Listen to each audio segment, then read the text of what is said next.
विद्यार्थी मित्रांनो, पुन्हा एकदा स्वागत आहे तुमचं आपल्या या युट्यूब चॅनलवर. विद्यार्थी मित्रांनो, महाराष्ट्र जेईटी 2026 साठी अत्यंत महत्त्वाचे असणारे 500 प्रश्नांची सिरीज आपण पाहत आहोत. यामध्ये आपण जे आहे आतापर्यंत 150 प्रश्न बघितले आहेत. या व्हिडिओमध्ये हा पार्ट 6 आहे. यामध्ये आपण 150 पासून 180 पर्यंतचे क्वेश्चन पाहणार आहोत. तरी तुम्ही व्हिडिओ शेवटपर्यंत बघा. आपल्या परीक्षेसाठी अत्यंत महत्त्वाचे असणारे उपयोजनात्मक प्रश्न या व्हिडिओमध्ये सामील केले आहेत.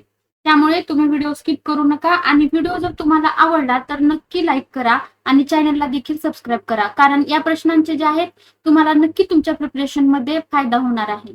आणि जर तुम्हाला काही सजेशन वगैरे असतील तर नक्की कमेंट सेक्शन मध्ये कळवा. आता इथे जो आहे तो 151 क्रमांकचा प्रश्न आहे, ज्यामध्ये आपल्याला दिलेला आहे की प्रतिक्षिप्त क्रिया यांचे नियंत्रण डॅश डॅश द्वारे केले जाते. महाराष्ट्र जेईटी 2018 मध्ये आलेला हा प्रश्न आहे. तर सर्वात पहिल्यांदा प्रतिक्षिप्त क्रिया म्हणजे काय? कोणत्याही बाह्य उद्दीपनाला म्हणजे स्टिम्युलस म्हणजेच एखादी क्रिया बाह्य उद्दीपनाला जे आहे शरीराने अचानक दिलेला अनैच्छिक, हा महत्वाचा शब्द आहे. हा जो प्रतिसाद असतो तो कसा असतो? अनैच्छिक असतो. इनव्हॉलंटरी म्हणतो आपण त्याला. कसा असतो? इनव्हॉलंटरी असतो. इनव्हॉलंटरी आणि त्वरित दिलेला प्रतिसाद म्हणजे प्रतिक्षिप्त क्रिया. तर आपल्या लक्षात आले असेल की बाह्य उद्दीपकाला शरीराने अचानक व अनैच्छिक आणि त्वरित दिलेला प्रतिसाद म्हणजेच प्रतिक्षिप्त क्रिया म्हणतो आपण त्याला. यामध्ये काय होते तर मेंदूचा थेट सहभाग होत नसतो, ज्यामुळे वेळेची बचत होते आणि आपल्या शरीराचे नुकसान देखील टळते. नॉर्मली आपण एखादी क्रिया करत असताना आपल्याला मेंदूने जे आहे परमिशन दिल्यानंतर ते प्रोसेस फॉलो करते आपल्या शरीराचे दुसरे ऑर्गन. पण यामध्ये काय होते की अशा काही अनैच्छिक क्रिया असतात, बाह्य उद्दीपकाला पटकन म्हणजे प्रतिसाद देतो, त्याला प्रतिक्षिप्त क्रिया म्हणतात. यामध्ये जे क्रिया घडणाऱ्या कशा असतात? अनैच्छिक असतात आणि त्वरित प्रतिसाद दिला जातो. आणि यासाठी मेंदू सहभागी होत नाही. तर मग काय सहभागी होते? तर ऑप्शन आहेत संवेदी चेता, मेरुरज्जू, प्रेरक चेता की मेंदू. तर या प्रश्नाचं जे उत्तर आहे ते आहे मेरुरज्जू. तर यामध्ये मेंदूचा डायरेक्टली सहभाग होत नाही, तर कशाचा होतो? मेरुरज्जूचा सहभाग होतो. आपण त्याला काय म्हणतो? त्याला म्हणतो स्पायनल कॉर्ड. म्हणून आपलं अचूक उत्तर काय आलेलं आहे? मेरुरज्जू. हा पाठीच्या कण्यामध्ये सुरक्षित असतो आणि मेंदूचाच एक भाग मानला जातो. हा मेरुरज्जू जो आहे तो पाठीच्या कण्यामध्ये सुरक्षित असतो आणि मेंदूचाच एक भाग मानला जातो. याची भूमिका काय असते मग? तर प्रतिक्षिप्त क्रियेमध्ये संवेदी चेता माहिती थेट मेरुरज्जूकडे आणतात आणि मेरुरज्जू मेंदूकडे संदेश न पाठवता स्वतःच त्वरित निर्णय घेतात आणि प्रेरक चेतांना जे आहे ते आदेश देतात. यामुळे या संपूर्ण प्रक्रियेचे नियंत्रण कोण करते? तर आपल्या लक्षात आलं असेल मेरुरज्जू करते या प्रतिक्षिप्त क्रियाचे जे आहेत. कारण जर समजा आपण गरम पातेल्यावर किंवा गरम तव्यावर जर हात ठेवला तर तो आपण ही प्रतिक्षिप्त म्हणजे पटकन जर परमिशन ऑर्डर सोडली या मेरुरज्जूने आणि पटकन क्रिया प्रतिसाद जर भेटला तरच आपल्या हाताला भाजणार नाही. नाहीतर जर हे जे आपल्या हाताने जे आहे तर मेंदूची परमिशनची जर वाट बघत बसली तर आपला हात पूर्णपणे भाजून जाईल. त्यामुळे ही जी आहे ही सिस्टीम अशी आहे की काही ज्या उद्दीपकाला जे आहे ते अनैच्छिक आणि जे आहे पटकन प्रतिसाद भेटतो, तर अशा क्रियांना प्रतिक्षिप्त क्रिया म्हणतात. आणि ह्या ज्या प्रतिक्षिप्त क्रिया आहेत त्या मेरुरज्जूद्वारे जे आहेत ते म्हणजे स्पायनल कॉर्डद्वारे नियंत्रित होतात. यामध्ये मेंदू सहभागी होत नाही. अशा पद्धतीने हा प्रश्न आपण पाहिलेला आहे. नेक्स्ट क्वेश्चन पाहूया. आता इथे हा प्रश्न 152वा प्रश्न आहे, ज्यामध्ये आपल्याला विचारलेला आहे की पोलाद हे संमिश्र कशापासून बनवतात?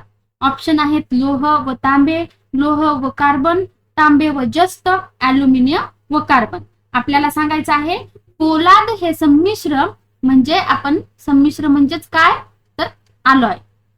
दोन पदार्थापासून बनते हे संमिश्र.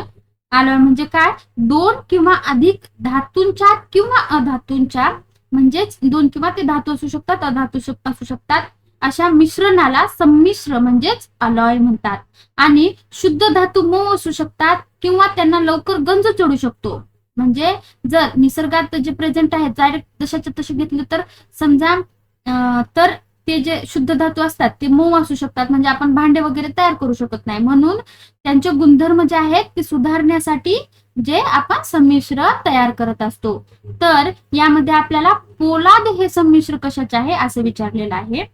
तर यामध्ये ऑप्शन क्रमांक जो दुसरा आहे की लोह व कार्बन, तर पोलाद हे जे संमिश्र आहे हे लोह व कार्बन पासून तयार होते, म्हणून ऑप्शन क्रमांक 2 हा जो ऑप्शन आहे तो करेक्ट ठरतो. तर पोलाद स्टील म्हणतो आपण त्याला.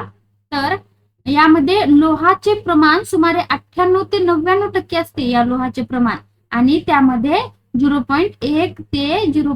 म्हणजे 1.5 पर्यंत जे आहे ते कार्बन मिक्स केलेले असते.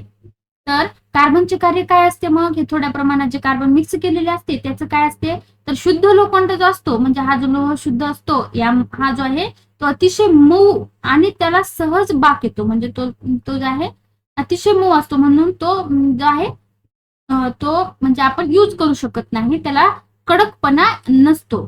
त्यामुळे या लोहामध्ये जे आहे ते कार्बन मिसळल्यामुळे लोहाची मजबूती, कडकपणा आणि टिकाऊपणा प्रचंड प्रमाणात वाढतो, म्हणून जो आहे तो पोलादामध्ये हा कार्बन असतो. म्हणजे आपल्या इथे लक्षात आले असेल पोलाद कशाचं मिश्रण आहे, तर पोलाद जे आहे ते लोह व कार्बन यांचे मिश्रण आहे. नेक्स्ट क्वेश्चन पाहूया आता इथे. तर इथे पुन्हा जो आहे तो बायोलॉजीचा प्रश्न आलेला आहे, ज्यामध्ये आपल्याला विचारलेलं आहे फुलातील परागकोशातून अँथर, परागकोशातून म्हणजे अँथर कडून परागकण त्याच फुलाच्या किंवा त्याच झाडांच्या दुसऱ्या फुलाच्या कुक्षीवर पडण्याच्या प्रक्रियेला काय म्हणतात. तर ऑप्शन आहेत परपरागीभवन, स्वयंपरागीभवन, तिसरा ऑप्शन आहे फलन, चौथा ऑप्शन आहे परागकणकारक. यापैकी जे आहे ते आपल्याला ओळखायचं आहे की एखादं जर समजा असं फुलाचं झाड आहे, तर सर्वात पहिल्यांदा परागीभवन म्हणजे काय हे आपण समजून घेऊ.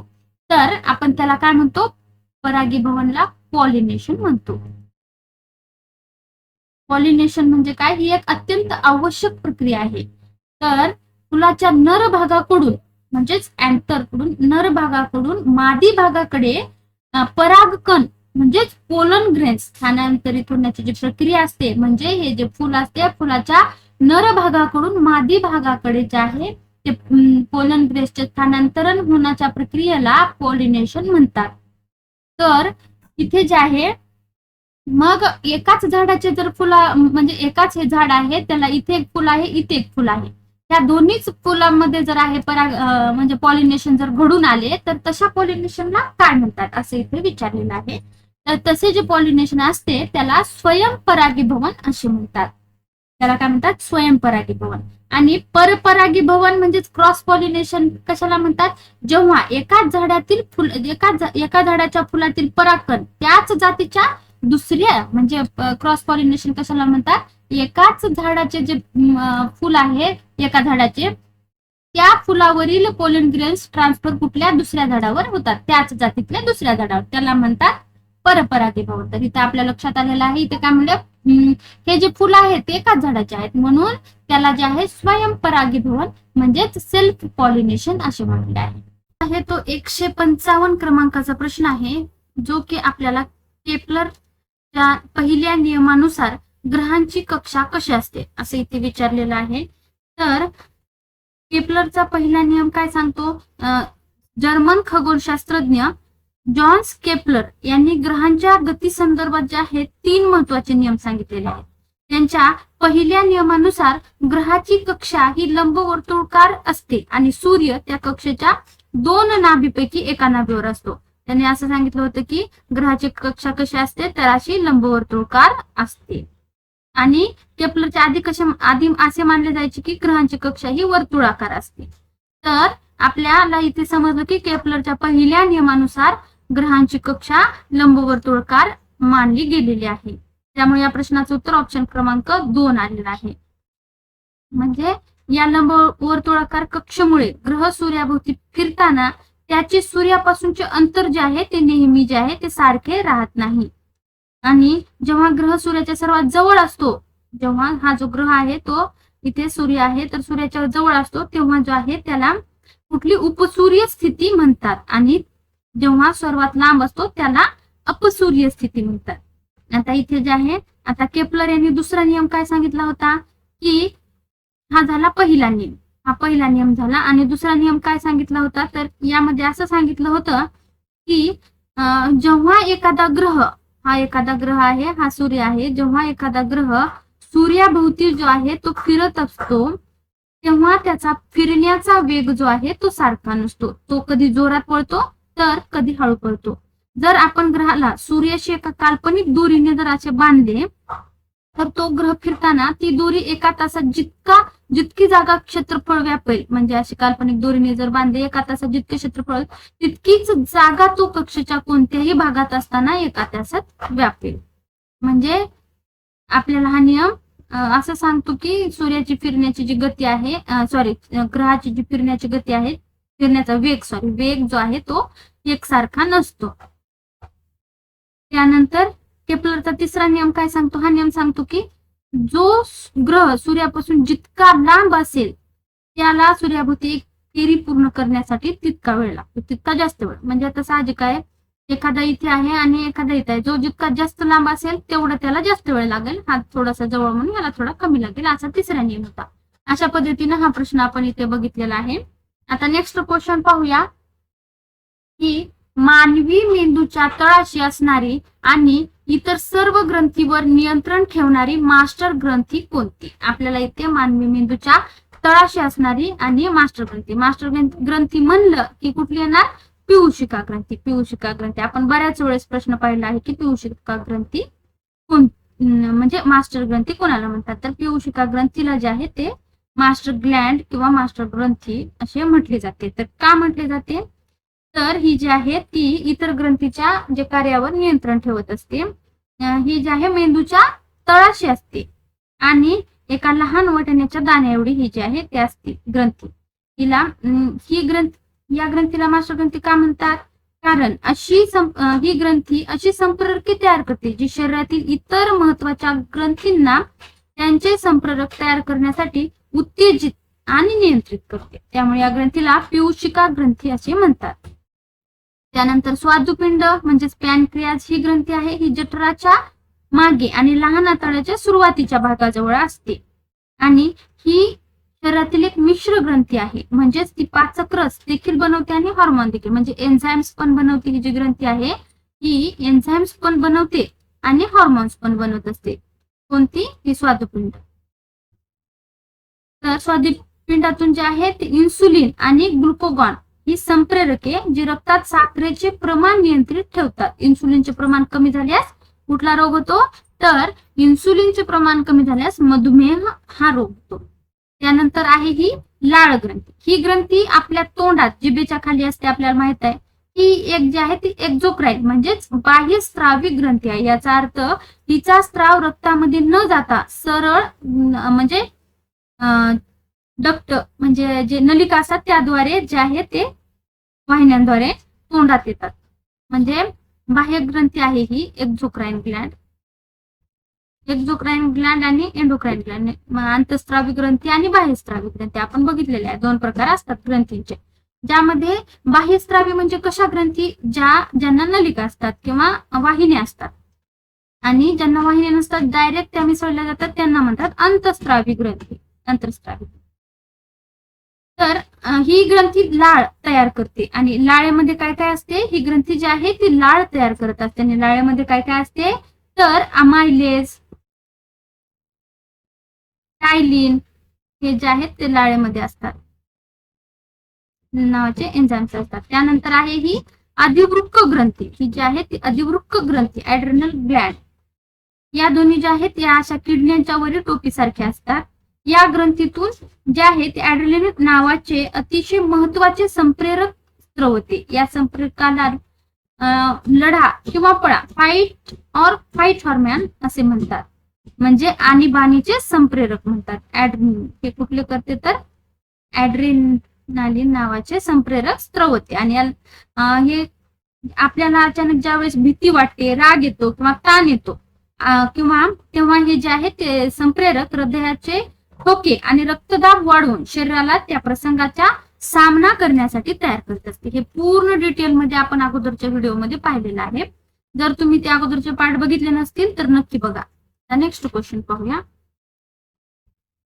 आता इथे प्रश्न दिलेला आहे, लहान मुलांमध्ये रोगप्रतिकारक शक्ती वाढवणारी परंतु वयानुसार आकाराने लहान होत जाणारी ग्रंथी कोणती? हा पण डबल ग्रंथीवरचा प्रश्न आहे. तर जे आहे रोगप्रतिकारक शक्ती वाढवणारी आणि आपलं वय जसं जसं वाढेल तसं तसं या ग्रंथीचा आकारमान कमी होतो. अशी ग्रंथी कोणती?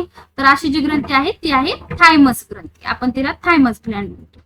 ही ग्रंथी आहे, ही अतिशय महत्वाची प्राथमिक ग्रंथी आहे. ही शरीरातील एक अशी ट्रेनिंग शाळा आहे जिथे पांढऱ्या रक्तपेशींना रोगांशी लढण्याचे जे आहे ते प्रशिक्षण दिले जाते. अशा पद्धतीने बघितलं की लहान मुलांमध्ये रोगप्रतिकारक शक्ती वाढवणारी आणि वयानुसार आकारमान लहान होत जाणारी ग्रंथी कोणती? थायमस ग्रंथी. नेक्स्ट क्वेश्चन पाहूया. तर मानवी शरीराचा समतोल राखण्याचे मुख्य काम जे आहे ते मेंदूचा कोणता भाग करतो? तर आपल्या शरीराचा समतोल राखण्याचं जे आहे ते मुख्य काम कोणता करते? ऑप्शन आहेत प्रमस्तिष्क, अनुमस्तिष्क, मज्जासेतू आणि मज्जावसा म्हणजे मेडुला ऑब्लॉंगाटा.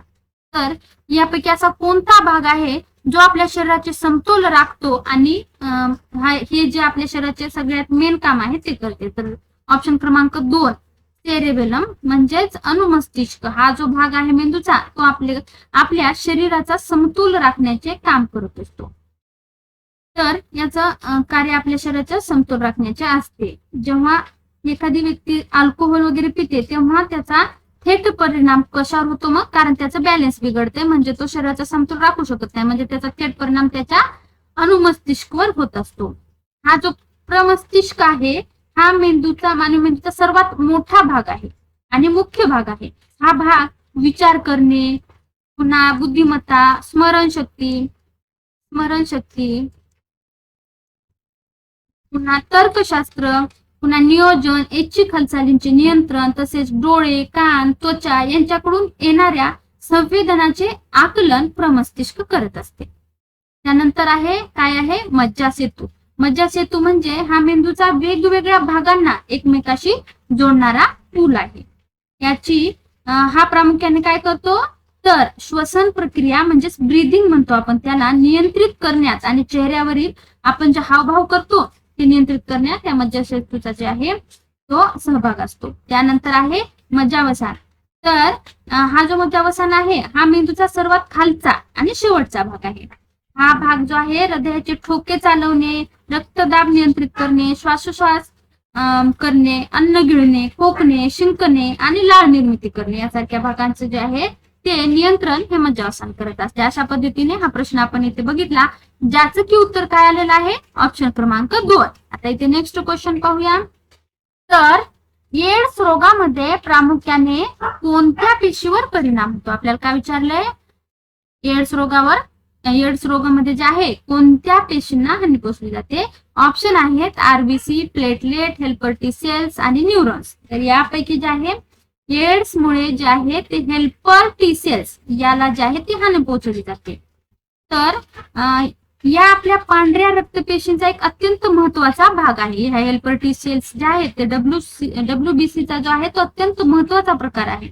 त्या शरीराचे रक्षण करण्याच्या सैन्यामध्ये कमांडर म्हणून काम करत असतात. शरीरात एखादा रोगजंतू आल्यावर इतर पेशींना सतर्क करण्याचे काम या पेशी करत असतात. HIV विषाणू शरीरात शिरल्यावर तो थेट या ज्या आहेत हेल्पर टी सेल्स वर ज्या आहेत त्या हल्ला चढवतात आणि तो या पेशींच्या आत स्वतःची संख्या वाढवतो आणि शेवटी या पेशींचा नाश करून टाकतो. परिणाम काय होतो? जसं जशी हेल्पर टी पेशींची संख्या कमी होते तशी तशी आपल्या शरीराची रोगप्रतिकारक शक्ती कमी होते आणि त्यामुळे व्यक्तीला सर्दी, खोकला किंवा क्षयरोग यासारखे किरकोळ आजार जरी झाले ना तरी पण आपले शरीर त्या आजाराशी लढू शकत नाही. अशा पद्धतीने या अवस्थेलाच आपण एड्स म्हणतो. एड्स म्हणजे दुसरं काय नसून आपल्या शरीराची रोगप्रतिकारक शक्ती कमी होणे असं आहे. त्यामुळे आपल्याला समजलं की एड्सचा HIV विषाणू डायरेक्ट सर्वात पहिल्यांदा हेल्पर टी सेल्स वर जे आहे तो अटॅक करतो. इथे प्रश्न आहे, सोन्याचे शुद्धीकरण करण्यासाठी किंवा सोने वितळवण्यासाठी खालीलपैकी कोणत्या मिश्रणाचा वापर केला जातो? ऑप्शन आहेत ऍक्वारेजिया म्हणजेच आम्लराज, सल्फ्युरिक ऍसिड, नायट्रिक ऍसिड आणि हायड्रोक्लोरिक ऍसिड. तर यापैकी कशाचा वापर केला जातो? तर आपण जे सोने शुद्धीकरण आणि सोने जे वितळवत असतो त्यामध्ये हे जे ऍक्वारेजिया आहे याचा वापर केला जातो. सोने आणि प्लॅटिनियम हे निसर्गातील अत्यंत म्हणजे राजधातू आपण म्हणतो त्याला, सोने प्लॅटिनियम हे आहेत. हे धातू इतके म्हणजे अनरिएक्टिव्ह असतात की त्यांच्यावर कोणत्याही एका शुद्ध आम्लाचा जसे की केवळ नायट्रिक आम्ल किंवा केवळ हायड्रोक्लोरिक आम्ल काहीही परिणाम होत नाही आणि ते त्यात विरघळत नाही.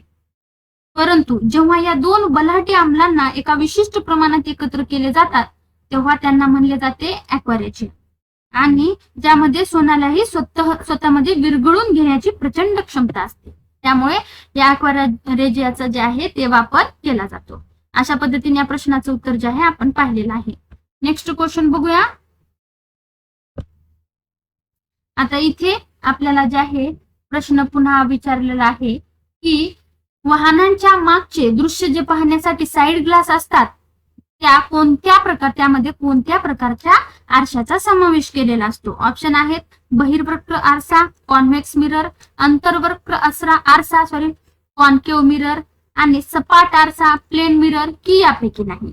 आपल्याला काय ओळखायचं आहे, जे साईड ग्लास असतात त्यामध्ये कुठल्या प्रकारच्या आरशाचा उपयोग केला जातो? तर यामध्ये याचं करेक्ट आन्सर आहे बहिर्वक्र आरसा. यामध्ये वाहनांच्या दोन्ही बाजूंना जे वाहने येत असतात ते पाहण्यासाठी जे आहेत कॉन्व्हेक्स मिररचा वापर केला जातो.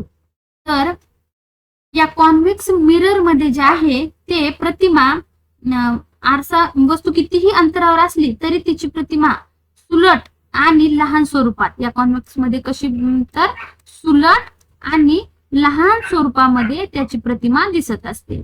आणि या कॉन्केव्ह मिरर मध्ये जे आहे ती, मग या कॉन्केव्ह मिरर मध्ये कशी प्रतिमा दिसते, तर उलटी आणि अत्यंत, आता ही जर कॉन्केव्ह मिरर जर साइड मिरर म्हणून यूज केला तर त्याच्यामुळे जे आहे मागची वाहने जी आहेत ती उलटी आणि अत्यंत आवाढव्य दिसतील. म्हणजे वाहने उलटी दिसतील आणि आवाढव्य मोठी दिसतील, त्यामुळे याचा वापर करत नाही. त्यामुळे जे आहे या प्रश्नाचं उत्तर बहिर्वक्र आरसा कॉन्व्हेक्स मिरर जे आहे ते करेक्ट आहे. Next question. आता इथे जे आहे या साइड मिरर, रिव्ह्यू मिरर मध्ये कॉन्व्हेक्स मिरर वापरतात आणि हेडलाइट मध्ये, परावर्तक मध्ये, दंतवैद्यांचा आरसा कसा असतो, कॉन्केव्ह मिररचा यूज केलेला असतो. आणि आपल्या घरातला आरसा कसा असतो, प्लेन मिरर, सपाट आरसा असतो. नेक्स्ट क्वेश्चन पाहूया. इथे प्रश्न विचारलेला आहे घरातील विद्युत उपकरणांमध्ये वापरली जाणारी जी फ्यूज वायर असते ती खालीलपैकी कोणत्या गुणधर्माची असावी?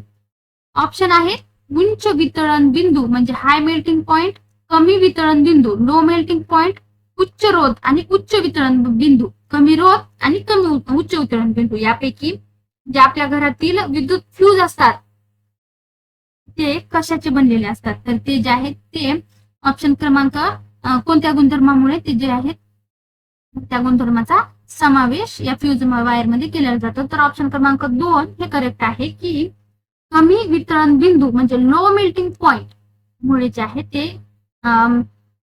फ्यूज वायर मध्ये जे आहे हा गुणधर्म वापरला जातो. विद्युत फ्यूज हे घरातील महागडी विद्युत उपकरणे आणि वायरिंगचे शॉर्ट सर्किट आणि ओव्हरलोडिंग पासून संरक्षण करणारे हे जे आहेत ते वापरले जातात. म्हणजे विद्युत फ्यूज कशासाठी वापरले जातात? तर ज्या आपल्या घरामधील महागड्या इलेक्ट्रिक वस्तू असतात त्याचे जे आहेत शॉर्ट सर्किट, ओव्हरलोडिंग पासून संरक्षण करण्यासाठी फ्यूज वायर जे विद्युत फ्यूज आहेत ते वापरले जातात. तर फ्यूज वायर बनवण्यासाठी वापरल्या जाणाऱ्या धातू किंवा संमिश्रामध्ये मुख्य 2 रासायनिक भौतिक गुणधर्म असायला पाहिजे. ते कोणकोणते आहेत? तर हाय रेजिस्टन्स, ज्यामुळे जास्त विद्युत प्रवाह आला तरी पण काय होईल, हाय रेजिस्टन्स म्हणजे उच्च रोध म्हणतो आपण त्याला. उच्च रोध एक असायला पाहिजे आणि लो मेल्टिंग पॉइंट एक असायला पाहिजे. इथे दिले उच्च रोध दिले पण उच्च वितळण बिंदू दिले, इथे कमी रोध दिले आणि उच्च वितळण, त्यामुळे हा ऑप्शन क्रमांक 2च करेक्ट आहे. उच्च रोध का असायला पाहिजे? तर उच्च रोधामुळे काय होईल, जास्त विद्युत प्रवाह असल्यास त्यात भरपूर उष्णता निर्माण होईल उच्च रोधामुळे, आणि लो मेल्टिंग पॉईंट का असायला पाहिजे? जास्त उष्णता निर्माण होताच ती वायर त्वरित वितळेल, म्हणून वीज प्रवाह खंडित होईल, म्हणून वायर वितळू नये म्हणून जे आहे लो मेल्टिंग पॉईंट वाला जे आहे अलॉय म्हणजे संमिश्र किंवा धातू वापरला जातो. नेक्स्ट क्वेश्चन बघूया. आता इथे जे आपल्याला विचारलेलं आहे की जे प्युअर वॉटर असते ते विजेचे काय असते? गुड कंडक्टर असते का, म्हणजे उत्तम वाहक असते का, दुर्वाहक किंवा बॅड कंडक्टर असते किंवा यापैकी नाही? तर पाणी, शुद्ध पाणी जे आहे ते विजेचे बॅड कंडक्टर असते, ते जे आहे वीज वाहून नेऊ शकत नाही. अशा पद्धतीने आपण बघितलं की शुद्ध पाणी जे आहे ते विजेचे दुर्वाहक असते. आता पुन्हा नेक्स्ट क्वेश्चन पाहूया. खालीलपैकी कोणत्या रंगाच्या प्रकाशाची तरंग लांबी जी आहे ती सर्वात जास्त असते? तर चला तर बघू ऑप्शन. पहिला ऑप्शन आहे निळा, पिवळा, जांभळा, लाल. यापैकी कोणत्या रंगाच्या प्रकाशाची जी तरंग लांबी आहे ती सर्वात जास्त असते? तर याचं करेक्ट आन्सर काय असेल बरं? तर याचं जे करेक्ट आन्सर आहे ते आहे ऑप्शन क्रमांक 4, जे की आहे लाल. लाल रंगाची जी तरंग लांबी आहे ती सर्वात जास्त असते. त्यामुळे आपण इथे ऑप्शन क्रमांक 4 हा करेक्ट ठरतो, अचूक उत्तर येते. हा जो लाल रंग आहे त्याची जी आहे ती तरंग लांबी 700 नॅनोमीटर आहे. त्यानंतर जांभळा जो रंग आहे, जांभळ्या रंगाची किती आहे? 400. निळा आणि पिवळा हे वर्णपटलाच्या मध्यभागी येतात. निळ्या रंगाची तरंग लांबी जांभळ्या रंगापेक्षा थोडीशी जास्त असते आणि हे जे आणि पिवळ्या रंगाची पण जे आहे जांभळ्या रंगापेक्षा थोडीशी आहे ती पिवळ्या रंगाची कशी असते तर थोडी जास्त असते. अशा पद्धतीने आपण बघितलं की लाल रंगाची जी आहे ती सर्वात जास्त असते. नेक्स्ट क्वेश्चन बघूया मग. आता इथे सांगितलेलं आहे की मलेरिया हा जो रोग आहे तो प्रोटोजोआमुळे होतो, आपल्याला माहिती आहे अधिजीवामुळे, पण तो कोणत्या प्रोटोजोआमुळे होतो? तर आपल्याला ऑप्शन दिलेले आहेत प्लाझ्मोडियम, पॅरामेशियम, अमिबा की व्हायरस. यापैकी करेक्ट आन्सर काय आहे? प्लाझ्मोडियम. तर मलेरिया हा जो रोग आहे तो प्लाझ्मोडियम या अधिजीवामुळे होत असतो. नेक्स्ट क्वेश्चन बघूया. खालीलपैकी कोणत्या पदार्थाला वैश्विक द्रावक म्हणजे युनिव्हर्सल सॉल्व्हंट म्हणून ओळखले जाते? पेपर 1 मध्ये हा प्रश्न आला होता. तर वैश्विक द्रावक हा पाण्याला म्हटले जाते. का म्हटले जाते बरं? कारण यामध्ये जे आहे पाणी सर्वाधिक पदार्थांना स्वतःमध्ये जे आहे ते विरघळून घेते, म्हणून पाण्याला वैश्विक द्रावक म्हटले जाते. हे जे आहे ते प्रश्न आहे, समुद्राची खोली मोजण्यासाठी खालीलपैकी कोणते तंत्रज्ञान किंवा साधन वापरले जाते? ऑप्शन आहेत रडार, सोनार, अल्टीमीटर किंवा हायड्रोमीटर. समुद्राची खोली मोजण्यासाठी कोणतं यूज केलं जाते? तर सोनार हे जे तंत्रज्ञान आहे ते समुद्राची खोली मोजण्यासाठी यूज केलं जाते. या सोनारचा यूज करून जहाजाच्या तळाशी एक जे आहे ते ट्रान्समीटर बसवले जाते आणि एक ग्राहक म्हणजेच रिसिव्हर बसवले जाते. प्रसारकाद्वारे समुद्रात उच्च वारंवारतेच्या श्राव्यातीत ध्वनिलहरी म्हणजे अल्ट्रासोनिक जे आहे ते वेव्हचा वापर केला जातो. अल्ट्रासोनिक वेव्स जो आहे तो वापर केला जातो, पाण्यात पाठवल्या जातात आणि या लहरी समुद्राच्या तळाशी थेट किंवा वाटेत असणाऱ्या एखाद्या वस्तूवर आदळतात आणि परावर्तित होऊन परत जहाजामध्ये जो रिसिव्हर आहे त्याच्याकडे येतात आणि यामुळे आपल्याला जे आहे समुद्राची खोली समजली जाते. तर हे जे मग रडार आहे, रेडिओ डिटेक्शन अँड रेंजिंग म्हणतो आपण त्याला, त्याचं फुल form radio detection and ranging. हे जे आहे याचा उपयोग जो आहे तो विमानतळावर विमानांचे नियंत्रण करणे, शत्रूची विमाने आणि क्षेपणास्त्रे शोधणे आणि हवामानाचा अंदाज घेण्यासाठी रडारचा वापर केला जातो. त्यानंतर आहे अल्टीमीटर. हे हवेचा दाब मोजून समुद्राच्या सपाटीपासूनची उंची मोजणारे साधन आहे. हवेचा दाब मोजण्याचे जे आहे ते अल्टीमीटर आहे. विमाने, हेलिकॉप्टर्स किंवा गिर्यारोहक ते किती उंचीवर आहेत हे मोजण्याचा कशासाठी उपयोग होतो अल्टिमीटरचा दाब नंतर कशासाठी तर विमाने हेलिकॉप्टर्स गिर्यारोहक हे जे आहेत ते किती उंचीवर आहेत हे मोजण्यासाठी अल्टिमीटरचा वापर होतो आणि हायड्रोमीटरचा कशासाठी तर दुधाची शुद्धता तपासण्यासाठी किंवा बॅटरीमधील आम्लाची पातळी तपासण्यासाठी या हायड्रोमीटरचा वापर केला जातो अशा पद्धतीने जे आहे समुद्राची खोली मोजण्यासाठी सोनारचा वापर केला जातो नेक्स्ट क्वेश्चन पाहूया मऊ आणि कठीण पाण्याचा फरक म्हणजे जे हार्ड वॉटर म्हणतो ते आपण कसं ओळखता तर ऑप्शन दिलेले आहेत कशाचा वापर करून साखर लिंबू रस का साबण का मीठ याचं करेक्ट आन्सर आहे आपण साबणाचा उपयोग करून सॉफ्ट वॉटर या पाण्यामध्ये कॅल्शियम आणि मॅग्नेशियमचे हे जे मऊ आणि दुसरं आहे कठीण पाणी म्हणजेच हार्ड वॉटर कठीण पाणी म्हणजेच हार्ड वॉटर म्हणतो आपण तर हे कसं ओळखलं जातं तर यामध्ये काय केलं जातं या पाण्यामध्ये जे मऊ पाण्यामध्ये काय असतं तर कॅल्शियम आणि मॅग्नेशियमचे क्षार नसतात आणि कठीण पाण्यामध्ये असतात किंवा यामध्ये जे आहेत नगण्य असतात आणि यामध्ये जे आहेत कॅल्शियम आणि मॅग्नेशियमचे जे आहेत ते क्षार भरपूर प्रमाणामध्ये असतात मग आपण कसं ओळखलं जातं तर जेव्हा या पाण्यामध्ये या कठीण पाण्यामध्ये जे आहे साबणाचा टाकले जाते तेव्हा या क्षारांशी रासायनिक संयोग होतो त्यामुळे जे आहे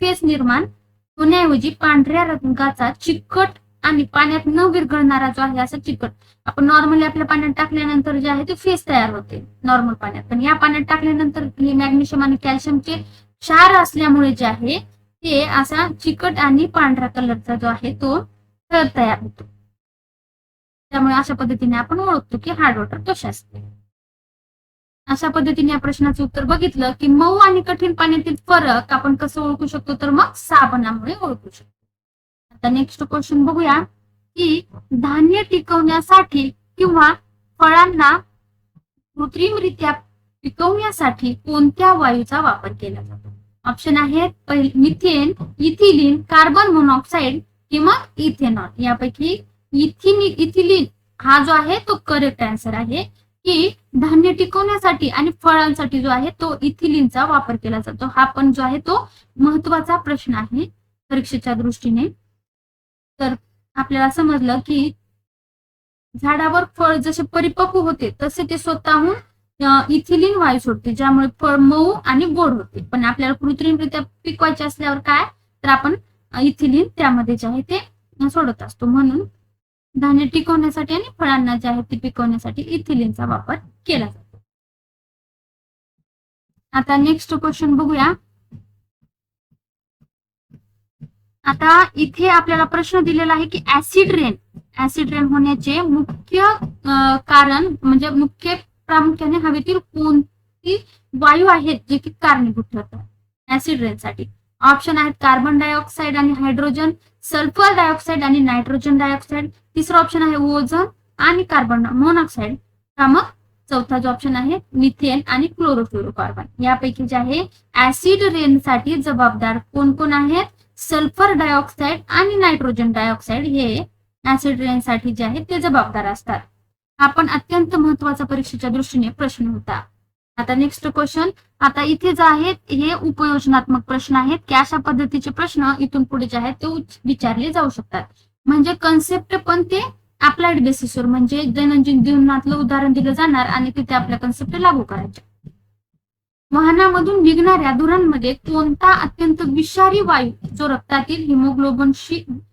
जे आपलं एचबी असते त्याच्याशी जे आहे वेगाने संयोग पाहून शरीरातील ऑक्सिजन वाहून नेण्याची क्षमता कमी करतो म्हणजे वाहनामधून निघणारा कुठला वायू आहे जो की आपल्या शरीरातील ऑक्सिजन वाहून नेण्याची क्षमता कमी करतो तर तो वायू आहे कार्बन मोनॉक्साईड हा जो कार्बन मोनॉक्साईड आहे हा अत्यंत विषारी गंधहीन आणि रंगहीन वायू असतो अत्यंत विषारी वायू असतो हा जो आहे तो आपल्या शरीरातील ऑक्सिजन वाहून नेण्याची क्षमता पूर्णपणे जो आहे तो बंद करून टाकतो त्यामुळे शरीरातील पेशी आणि मेंदूला ऑक्सिजन न मिळाल्यामुळे गुदमरल्यासारखे वाटते आणि माणूस बेशुद्ध पडतो त्यामुळे या प्रश्नाचं उत्तर जे आहे ते 2 आलेलं आहे नेक्स्ट क्वेश्चन बघूया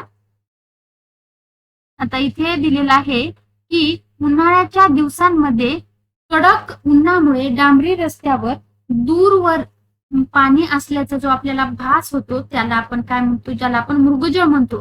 ही घटना प्रकाशाच्या कोणत्या एकत्रित गुणधर्मामुळे जी आहे ती घडते.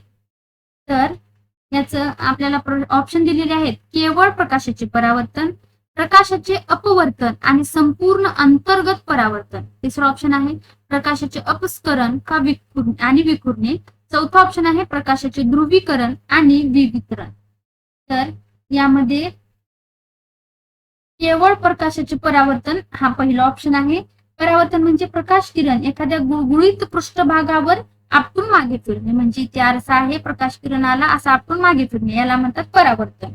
तर मृगजळ केवळ एका साध्या परावर्तनामुळे घडते का, तर नाही, त्यामुळे हा ऑप्शन येत नाही. नेक्स्ट ऑप्शन आहे की प्रकाशाचे अपवर्तन आणि संपूर्ण अंतर्गत परावर्तन म्हणजे रिफ्रॅक्शन आणि टोटल इंटरनल रिफ्लेक्शन यामुळे घडून येते का, तर हवेचा रस्त्याला लागून असलेली हवा प्रचंड तापते. हा रस्ता आहे, रस्त्याला लागून असलेला डांबरी रस्ता, त्याला लागून असलेली हवा प्रचंड तापते, त्यामुळे ती जी आहे ती विरळ होते, तिची जी घनता आहे ती कमी होते. आपण जसे जसे रस्त्यापासून वर जाऊ तशी तशी हवा तुलनेने थोडी थोडी थंड असते, त्यामुळे वर जाऊ लागलो तशी जी आहे ती घनता थोडीशी जास्त असते.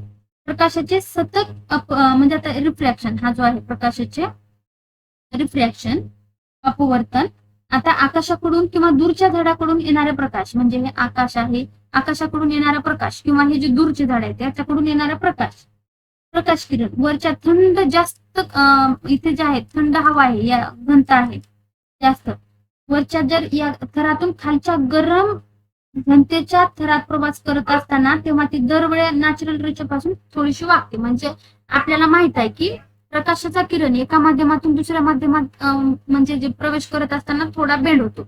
म्हणजे आता हे आकाशातून येणारे प्रकाश किरण असे आले आणि जास्त घनता असलेली हवा आहे, मग ती खाली कमी घनता असलेली हवा आहे, कारण ही जी आहे उष्णता जास्त असताना घनता कमी असते. मग हा एंटर करत असताना थोडासा बेंड होतो, म्हणजे थोडा वाकल्यासारखा वागतोय. मग इथे काय झाले, प्रकाशाचे अपवर्तन रिफ्रॅक्शन झाले.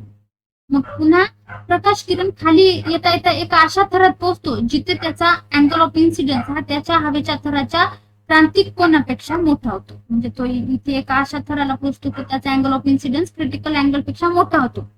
या स्थितीत प्रकाश किरण पुढच्या थरात न जाता इथूनच मागात फिरतो, म्हणजे रिफ्लेक्ट होतो, परावर्तित होतो. याला संपूर्ण अंतर्गत परावर्तन म्हटले जाते. म्हणजे इथे ह्या दोन्ही पण न्यूज होतात, म्हणून ऑप्शन क्रमांक 2 करेक्ट होतो, जेव्हा करेक्ट या प्रश्नाचं उत्तर ठरते. आता तिसरं ऑप्शन आहे प्रकाशाचे अपस्करण आणि विखुरणे. अपस्करण म्हणजे काय, प्रकाशाचे 7 रंगात विभाजन होणे, याला म्हणतात अपस्करण. इथे होते का, नाही. हवेतील कणामुळे प्रकाश सर्व दिशांना पसरतो आणि उदाहरणार्थ आकाश निळे दिसते, कशामुळे, या विखुरण्यामुळे.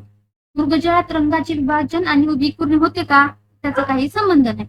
त्यानंतर प्रकाशाचे ध्रुवीकरण आणि विवर्तन. तर ध्रुवीकरण कसं असते, तर प्रकाशांच्या लहरींना एकाच विशिष्ट प्रतलात मर्यादित करणे, प्रकाशाच्या किरणांना एका विशिष्ट प्रतलात मर्यादित करणे, आणि म्हणजेच उदाहरण याचं काय, तर 3D चष्मे, सनग्लासेस याचं उदाहरण आहे.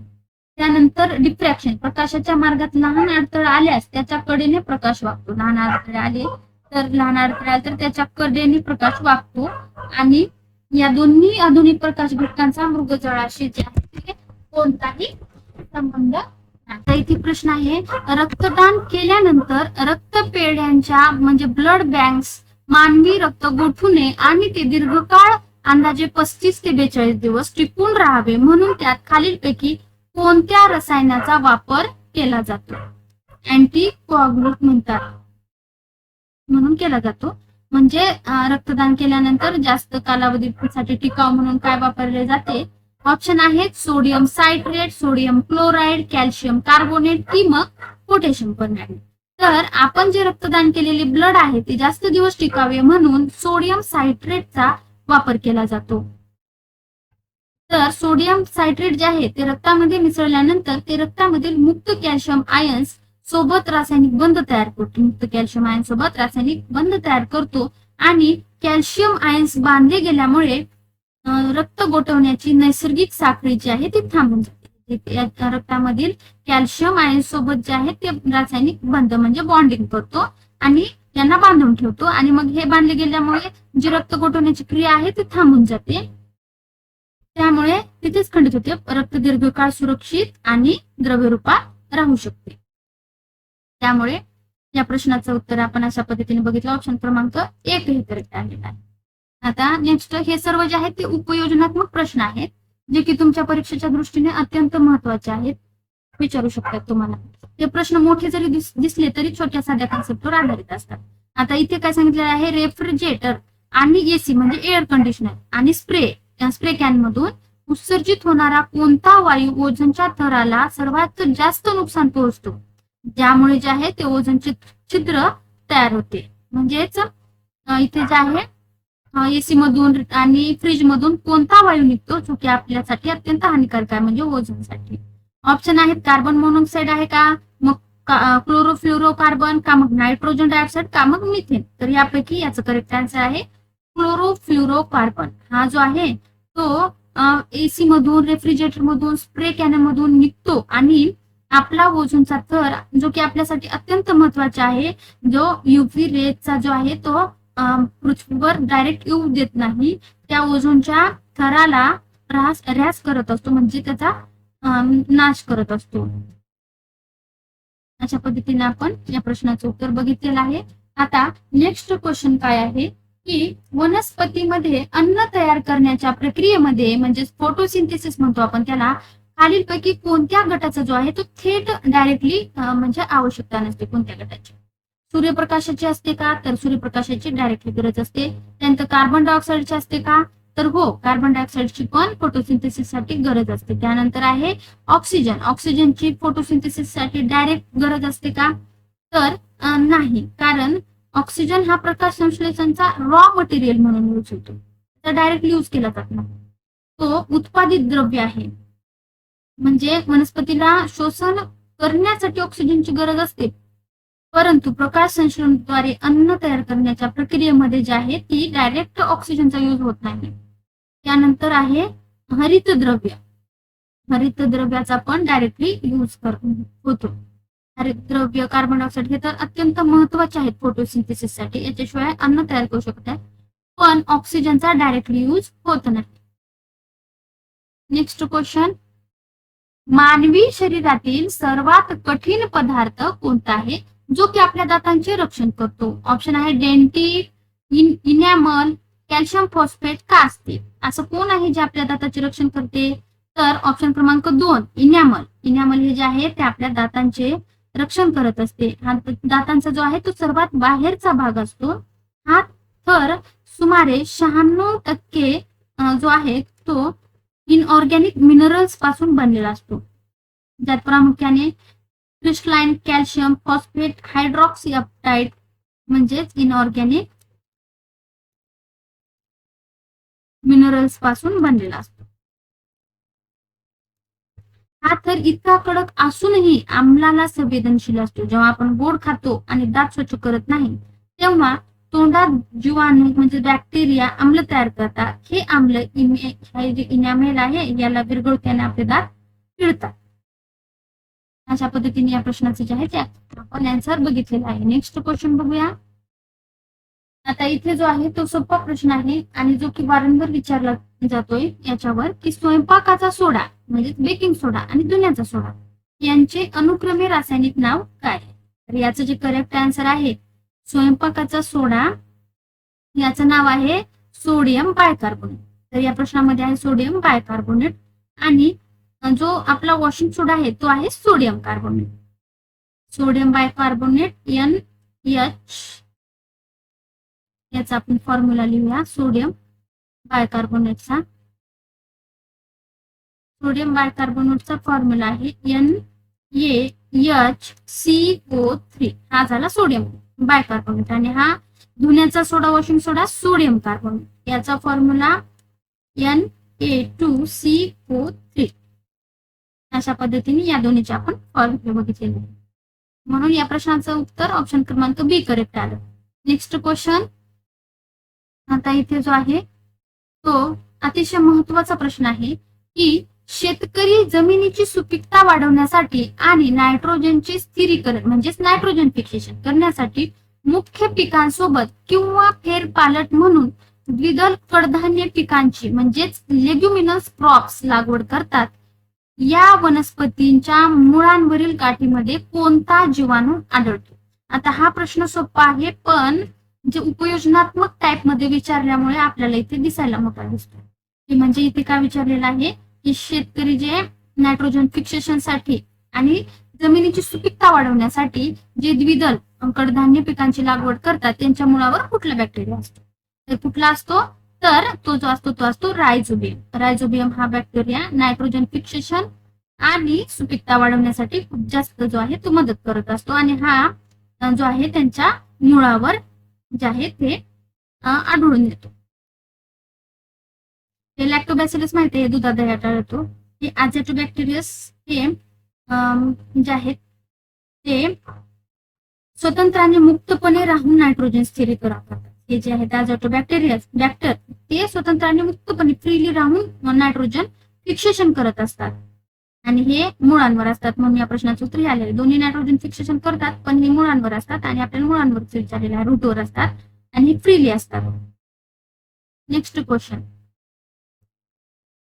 हिवाळ्यात किंवा थंड हवेच्या प्रदेशात पाण्याचे नळ फुटतात, तसेच खडकांच्या भेगामध्ये पाणी साचल्यास हिवाळ्यात ते खडक सुटतात.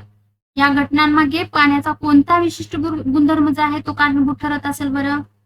तर यामध्ये काय कारणीभूत ठरते? पाण्याचे बाष्पीभवन, पाण्याच्या संगतवर आचरण, का पाण्याचा उच्च उत्कलनांक, का मग पाण्याचे पृष्ठभागे ताण. यापैकी करेक्ट आन्सर आहे ऑप्शन क्रमांक 2, पाण्याचे असंगत आचरण. तर ही प्रक्रिया कशी घडते? जेव्हा पाण्याचे तापमान कमी होत होत ते 4 डिग्री सेल्सिअस वर जाते तेव्हा पाण्याचे आकारमान जे आहे ते सर्वात कमी होते. सर्वात कमी असते 4 डिग्री सेल्सिअसला डेन्सिटी, आकारमान सर्वात कमी, ह्याचं जे आकारमान आहे ते सर्वात कमी असते आणि डेन्सिटी जी आहे ती सर्वात जास्त असते 4 डिग्री सेल्सिअसला. जेव्हा पाण्याचे तापमान 4 डिग्री सेल्सिअस पासून पुढे 0 डिग्रीकडे जाते तेव्हा पाणी आकुंचन पावण्याची काय होते? प्रसरण पाहू लागते आणि त्याचे आकारमान वाढते. हिवाळ्यात किंवा अतिथंड प्रदेशात नळात असणारे पाणी, या नळामध्ये असणारे पाणी जे आहे खडकांमध्ये साचलेले पाणी, हे जे पाणी आहे ते 4 डिग्री सेल्सिअसला त्याचे आकारमान कमी असल्यामुळे ते फिट होते आणि त्याचं तापमान अजून कमी झालं की मग त्याचं आकारमान वाढते. वाढल्यामुळे हे नळ फुटू लागतात. अशा पद्धतीने बघितलं की या प्रश्नाचं उत्तर ऑप्शन क्रमांक 2 करेक्ट आलेलं आहे. आता इथं जो आहे तो नेक्स्ट क्वेश्चन आहे की मधुमेहाच्या म्हणजे डायबिटीजच्या रुग्णांना रक्तातील साखरेचे प्रमाण नियंत्रित ठेवण्यासाठी इन्सुलिनचे इंजेक्शन दिले जाते. सध्या व्यापारी स्तरावर हे मानवी इन्सुलिन तयार करण्यासाठी जैव तंत्रज्ञानामध्ये कोणत्या सूक्ष्मजीवाचा प्रामुख्याने वापर केला जातो? म्हणजे आपल्याला माहित आहे की मधुमेहाचे जे डायबिटीजचे पेशंट असतात त्यांना इन्सुलिनचे इंजेक्शन दिले जाते. मग या इन्सुलिनच्या संप्रेरक पुरेशा प्रमाणामध्ये तयार होत नसल्यावर डायबिटीज होते, ज्यामुळे रक्तातील साखरेचे प्रमाण जे आहे ते अनियंत्रित होत असते. आपल्याला माहित आहे स्वादुपिंडातून मग काय केलं जाते? पूर्वी यासाठी काय केलं जायचे की डुकराच्या गायीच्या स्वादुपिंडातून जे आहे ते इन्सुलिन मिळवलं जायचं, ज्यामुळे काही रुग्णांना ऍलर्जी होऊ लागते. मग आता काय करतात? तर